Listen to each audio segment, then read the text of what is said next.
ఆంధ్రప్రదేశ్‌లో తెలుగుదేశం పార్టీని తొక్కేయాలని జగన్మోహన్ రెడ్డి చేసినటువంటి ప్రయత్నం విఫలయత్నంగా మారిందా? ఇప్పుడు ఆ విఫలయత్నాన్ని జగన్మోహన్ రెడ్డి మోదీకి అనుగుణంగా మార్చేటువంటి ప్రయత్నం చేస్తున్నారా అంటే అవుననే సమాధానం ఇస్తున్నారు కొంతమంది రాజకీయ విశ్లేషకులు. ఇక ఇదే అంశానికి సంబంధించి మనతో మాట్లాడేందుకు ప్రముఖ రాజకీయ విశ్లేషకులు అడుసుమల్లి శ్రీనివాసరావు గారు మనతో ఉన్నారు. సార్ నమస్తే అండి. నమస్కారం అండి. సార్, ఆంధ్రప్రదేశ్‌లో టీడీపీని తొక్కేయాలని జగన్మోహన్ రెడ్డి ప్రయత్నం చేశారు. ఆ ప్రయత్నం విఫలమైంది. అందులో భాగంగానే చంద్రబాబు నాయుడు గారిని అరెస్ట్ చేశారు. కానీ ఆ అరెస్ట్ వల్ల వీళ్ళకే ఇంకా జనాల్లో వ్యతిరేకత వచ్చింది. అది గమనించినటువంటి జగన్మోహన్ రెడ్డి ఆ విఫలయత్నాన్ని మోదీ మీద రుద్దేటువంటి ప్రయత్నం చేస్తున్నాడంటూ కూడా ఒక వార్త సోషల్ మీడియాలో చక్కర్లు కొడుతుంది సార్. ఏంటి సార్ ఈ అంశం మీద మీ విశ్లేషణ ఏంటి సార్? జగన్మోహన్ రెడ్డి గారు ఏమనుకున్నాడంటే 151 సీట్లు వచ్చినాయి, నా రూపురేఖ లావణ్యాలు చూసి నాకు ఓట్లు వేసేసారు, ఇంకా మనకు తిరుగులేదు, టీడీపీ పని అయిపోయింది అనుకున్నాడు. అలాగే బీజేపీ వాళ్ళు, అలాగే అన్ని పార్టీల వాళ్ళు మనం కూడా అనుకున్నాం ఇది పని అయిపోయిందేమో రా బాబు అని. అయితే అది జగన్మోహన్ రెడ్డి బలం కాదు, వాపు అనేటువంటిది ఆయన అంతటా ఆయనే చూపించాడు.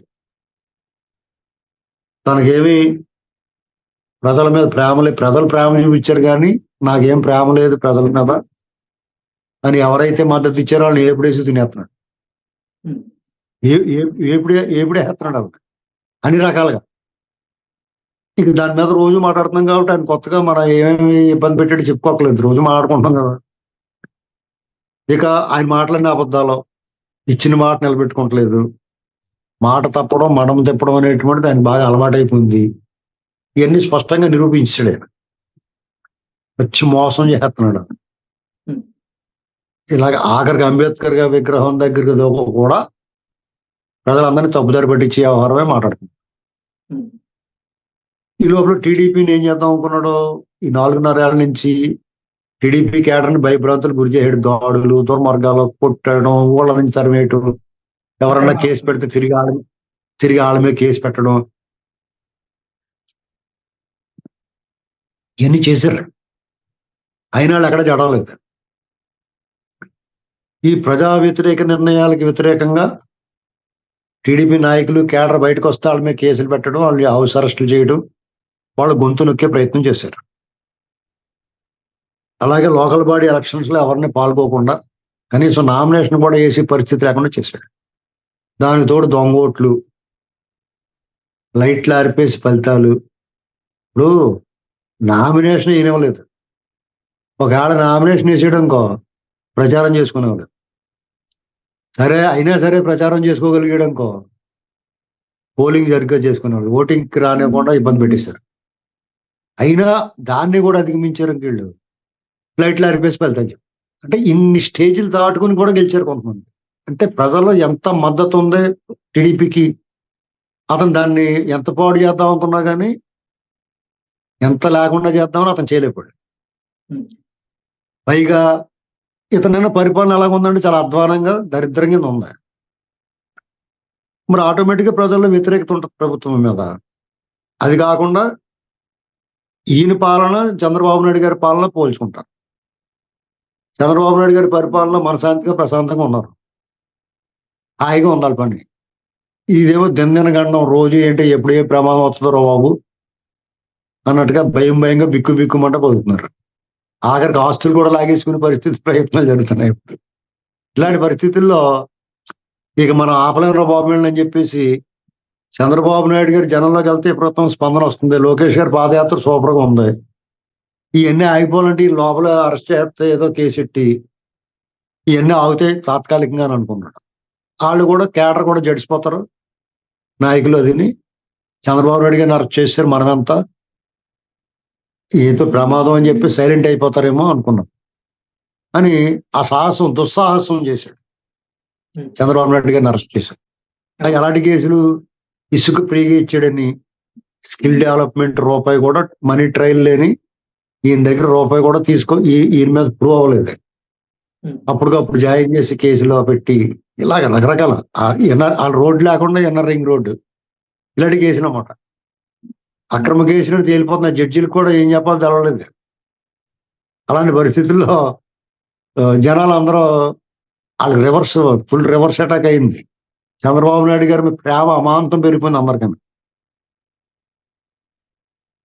మరి ఏదో సినిమాలో ఎప్పుడూ చూడని కళ్ళు ఎలా చూస్తున్నాయి నన్ను అంటాడు కదా బాహుబలి సినిమాలో. బాహుబలి. అలాగా ఈ చంద్రబాబు గారు మీరు చెప్పారు ప్రేమ పెరిగిపోయింది అందరికి.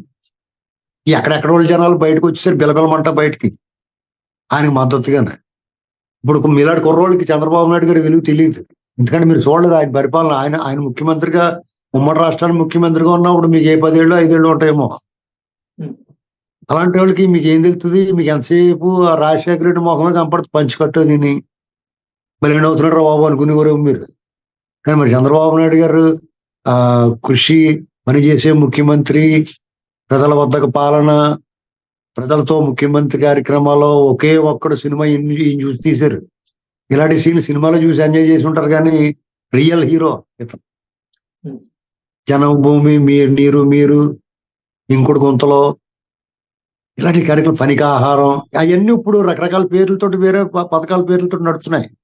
20 ఏళ్ల క్రితం ఆయన ఏం చెప్పాడు దేశం ఇప్పుడు ఆచరిస్తుంది. అలాగే ఆయన ఇవాళ చెప్పాడు ఇంకా ఆయన ఏమన్నా ఒక 20 ఏళ్ళ తర్వాత దేశం అంతా ఆయన వెనకాల పోతూ ఉంటారు. ముందు విమర్శిస్తారు, ముందు అడ్డుకుంటారు, తర్వాత విమర్శిస్తారు, తర్వాత సచ్చినట్టు అనుసరిస్తారు ఆయన్ని. ఇది చరిత్ర చెప్పిన సత్యం, ప్రూవెన్ ఫ్యాక్ట్. విజన్ 2020 అంటే పగలబడి నవ్వారు.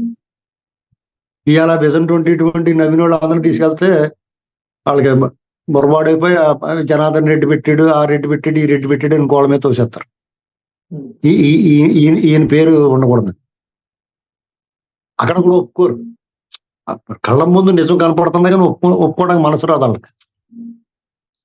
కాబట్టి ఈయన్ని ఏదో రకంగా చేయాలి పార్టీ. ఇప్పుడు తెలుగుదేశం పార్టీ లేకుండా చేయాలని అనేక మంది అనేక ప్రయత్నాలు చేశారండి. ఇందిరాగాంధీ గారి దగ్గర నుంచి. ఇందిరాగాంధీ గారిని మించిన తోపు తురుము ఉన్నారా ఎవరన్నా? ఇందిరాగాంధీ గారు చేశారు, రాజశేఖర రెడ్డి చేసాడు, మోడీ గారు ట్రై చేసాడు, ఇప్పుడు మోడీ గారు జగన్మోహన్ రెడ్డి ద్వారా ట్రై చేశాడు, కేసీఆర్ గారు చేశాడు. ఎవరి వల్ల అయింది? కేసీఆర్ గారు టీడీపీ లేకుండా చేద్దాం అనుకున్నాడు. నువ్వు టీడీపీ లేకుండా చేస్తావా, మేము పోటీ చేయకుండానే నీ పని పడతామని మనం పోటీ చేయకుండానే ఆయన ఇంట్లో కూర్చోబెట్టారు. చూసారా కాజీ ఎలా ఉందో?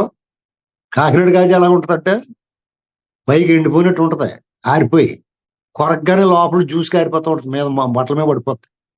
అలాగా టీడీపీ లేనట్టు కనపడింది. అక్కడ టీడీపీ పోటీలో లేదు, కానీ దోల ఎవరు తీరిపోయింది? బీఆర్ఎస్ తీరిపోయిందా? అలాగ ఉంటది. పార్టీ లేకుండా ఆత్మ లాంటిదండి టీడీపీ పార్టీ అంటే. తెలుగు వాళ్ళ ఆత్మ, ప్రతి తెలుగు వాడు ఓన్ చేసుకున్న పార్టీ అది. ఇవాళ తాత్కాలికంగా విభేదాలు ఉండొచ్చు, నాకు కష్టం ఉండొచ్చు, నా ఇష్టం లేకపోవచ్చు. మన తెలుగువాడు ఆత్మగౌరవ పతాకాన్ని సమర పతాకంలో రెపరెపలాడిచ్చిన పార్టీ అది. నువ్వు తెలుగువాడి మీద ధైర్యంగా గుండు బారు విరుచుకుని ఇంకో స్టేట్కి వెళ్తే నువ్వు తెలుగువాడిని చెప్పుకుంటాం బై సిగ్గేస్తే ఇది వరకు. అలాంటిది మనకు ఒక ఐడెంటిటీ. అలాంటి పార్టీని పట్టుకుని వాళ్ళు ఏమైనా చేద్దాం లేకుండా ఉంటే వాళ్ళే పోతారు. ఎవరు ట్రై చేస్తాడు పోతాడు. కేసీఆర్ గారు ట్రై చేసాడు, ఆయన సర్దుకున్నాడు. జగన్మోహన్ రెడ్డి గారు ట్రై చేస్తున్నారు, ఆయన సర్దుకుంటాడు. మీకు ఇంకో విషయం తెలుసా? జగన్మోహన్ రెడ్డి గారి పార్టీలో జనం అందరం ఇప్పుడు ఇంకా కొంతమంది టిక్కెట్లు ట్రై చేస్తున్నారు, మాకు టిక్కెట్ ఇవ్వలేదని బాధపడుతున్నారు అనుకుంటున్నారు. వాళ్ళు ఊరికే యాక్షన్ అది అంటున్నాయి. టిక్కెట్ ఇవ్వకపోతే చాలా సంతోషంగా ఉన్నారు. అమ్మ ఈ గోళ వదిలిందిరా బాబు మాకు అనుకుంటున్నారు. వీళ్ళందరూ రేపు పొద్దున్న రోజుకి 2-3 పార్టీ షాక్ మే షాక్, వైసీపీకి షాక్ అంటున్నారు. చూస్తున్నారా? వార్తలు వస్తున్నాయి. అతను కలిసాడు చంద్రబాబు, అతను కలిసాడు లోకేష్, ఇతను కలిసాడు, రేపు మారిపోతున్నాడు పార్టీ అంటున్నారు. ఆల్రెడీ 10 మంది ఎంతమంది మారిపోయినట్టున్నారు, ఇంకా 10 మంది 20 మంది రెడీగా ఉన్నారు. రేపు అది ఎన్నికల షెడ్యూల్ వచ్చిన తర్వాత ఈయన బీఫారాలు ఇస్తాడు కదా జగన్మోహన్ రెడ్డి గారు. బీఫారాలు ఇచ్చిన తర్వాత మీకు ఎవడో కూడా నామినేషన్ వేయడు. ఫోన్లు కట్టేసి ఎక్కడికైనా పోతారు, గోవా గట్ట పోతారు అండి దొరకకుండా. కొంతమంది శ్రీలంక పోతారు పేకాడుకుంటాం, ఇక్కడ ఉండరు. చూసుకోండి కావాలంటే. మీకు ఎలా ఉందంటే వాళ్ళ పరిస్థితి. యూట్యూబ్ లోని ఫ్రూట్ కటింగ్ స్కిల్స్ అని చూపిస్తూ ఉంటారు, చూసారా మీరు? యూట్యూబ్ లో ఫ్రూట్ కటింగ్ స్కిల్స్ అని దానిమ్మకాయలు, పామ్ గ్రెనేట్ ఆ కాయలు కటింగ్ ఉంటది. అవును అలా సార్. 2 ముక్కలు కోసి 4 చీరికలు చీర్చి ఇలా కొడితే గింజలు గలగలమని రాలిపోతూ ఉంటాయి. ఉమ్. అలా దూకేస్తారు ఆ పార్టీలోంచి ఇప్పుడు అందరూ. చూసుకుంటూ కావాల్సింది. ఎవరు మిగలరు. జగన్మోహన్ రెడ్డి, సజ్జల రామకృష్ణారెడ్డి, విజయసాయి రెడ్డి, పెద్దిరెడ్డి, ఇంకో రెడ్డి, ఆ రెడ్డి, ఈ రెడ్డి వాళ్ళే మిగులుతారు 10 మంది. ఉమ్. మిగతా వాళ్ళు అందరూ కూడా టాటా వీడ్కోలు చెప్పి దొబ్బేస్తారట. ఎవరు ఉండరు. ఇది జరగబోయేది. Okay okay sir, thank you so much.